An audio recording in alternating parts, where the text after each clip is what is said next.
हल्ली आम्हाला सगळ्याच गोष्टी कॉपी करायच्या असतात. मम्मी कशी वागते, मम्मी कशी बोलते, मम्मी कशी राहते, मम्मी कशी केस विंचरते, सेम सेम करायचं असतं सगळं. कपडे कसे घालते सगळं सेम करायचं असतं. आमचं वय खूप कमी आहे, आम्हाला खूप मोठ्या माणसांसारखं राहायचं असतं. त्यामुळे ना आम्हाला केस पण आहे ना मम्मीसारखेच विंचरायचे असतात.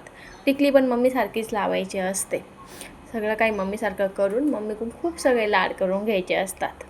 यालाच तर मुली म्हणतात ना. आपण लहान होतो तेव्हा आपण पण हेच आणि असंच करायचो. मम्मीच्या मागे मागे फिरायचो, मम्मीचं सारखं शेपूट बनवून राहायचो. हल्ली आमच्या बाबतीत पण असंच काहीसं होतं आहे.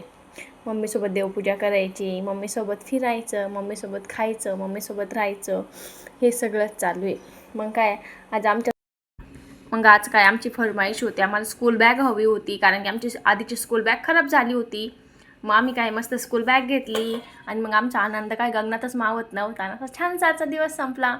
Thank you, bye.